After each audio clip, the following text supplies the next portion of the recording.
might be tempered expectation, but the auto index is sitting at record high level, one of the best performing sectors of the day, over 1% gain. But Anshul, this year Tata Motors has doubled. Bajaj Auto up 85%, TVS Motors up 85%. What would be a recommendation to investors? Hold on, book profits, John? What are you doing? Um, it would be prudent to take some monies off the table for sure, but I don't think that this is a flash in the pan. Clearly, when this cycle starts, and we are only at the beginning of a revival in the tier two, tier three cities demand patterns. When this cycle starts, it has legs, and so this cycle has only just started in the last 1 year, and one can expect this to go on for the next 3 to 4 years. Given that much of the gains have been front-ended, as I said, prudency sort of calls that one should take some monies off the table. But a large part of your holdings one should continue to hold for the long term and for the cycle to play out. Um, as Srishti was mentioning, and I agree with that, I think that the bus cycle looks the most interesting at this time. What has happened really is that many of the bus companies, as also the commercial vehicle companies, they added to capacities around the time 2018 and 19. And then we got hit by COVID, which continued for the next 2, 3 years.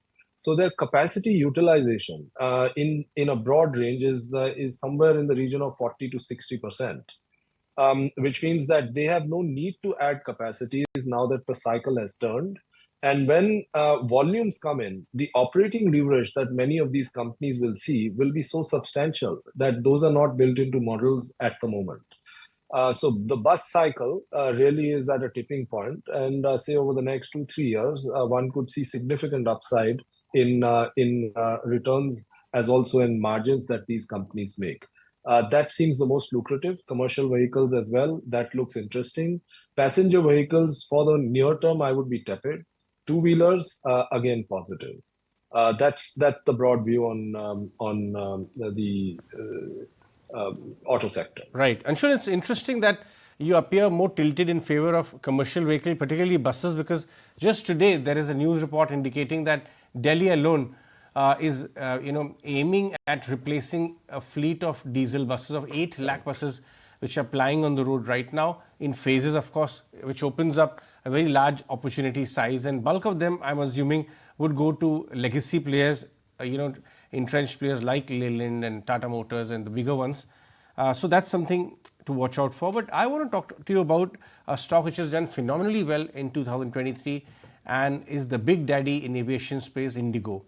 What is happening is that one is getting a sense that the recent communication of the management appears to show that now they have big global ambition. They've been opening up newer routes globally and wants to really capture the outbound and inbound travel in the overseas side as well, and want to position themselves as a global airline rather than Indian. And right now it's for 10, 11 time on current profits of 8,000 crore, about 90, just over 1 lakh crore. So do you find comfort in that, in the valuation of Indigo, or you would book profits after its run up? I'll give you an anecdote, Ajay. I think that in their food and beverages segment, this company makes somewhere in the region of 500 crores profits. And that is by a margin higher than the largest QSR company in the country, the profits of that company. So just on account of this business, the money that they make, and this is more recurring income, this doesn't fluctuate with the vagaries of the sector. They are really the largest QSR company in the country in terms of profits. And then if you move away from this, you look at some of the other businesses and their positioning in the markets. They're very well positioned. The market is definitely, it already has consolidated and it is consolidating further. For the services and the resources that this company has, clearly it stands head and shoulders ahead of many of the competitors. So the position of this company is likely to only strengthen going forward. We have seen what is happening in the Indian aviation sector and the airports that are coming up and the thrust towards aviation within the country. Clearly, this company will be the biggest beneficiary of that thrust, given its position today. So if someone doesn't worry about volatility in the short term and has a long-term view on this on the aviation sector in the country, then I don't see any other company that one can look at to invest in other than this business. And taking a Yeah. 4-5 year view is probably a better option here. In fact, I'm glad you brought up the food and beverage part of their story as well, because everybody, cribs about why do they sell a 50 rupees samosa for 500 bucks in the airline, or maybe a 40, 50 rupee chai for 300 bucks. It's not about the chai and samosa. You know what is it about?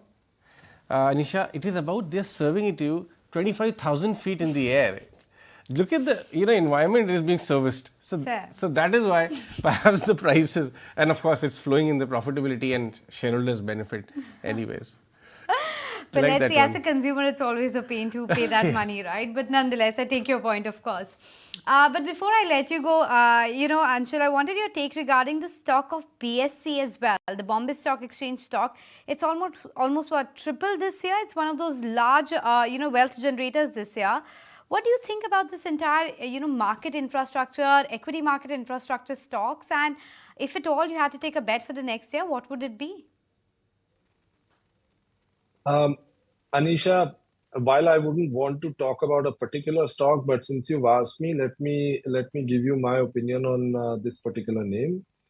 This name has has a peculiar business model whereby they charge a fees on the market cap, a listing fees on the market cap of small and mid cap companies, and many small and mid cap companies are listed exclusively on this exchange. They're not listed elsewhere.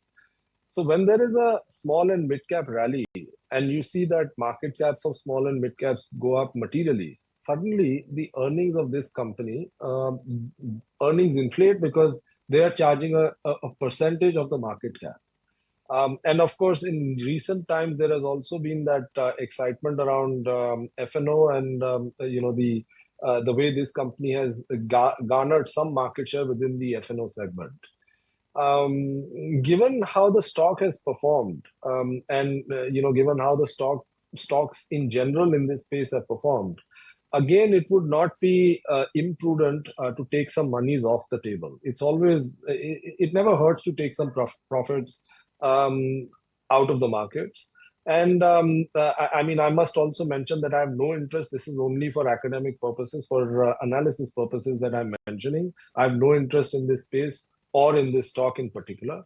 And given that, while for the long term this space looks quite attractive, if India is to become a 6 trillion market, clearly stocks from this space will be big beneficiaries.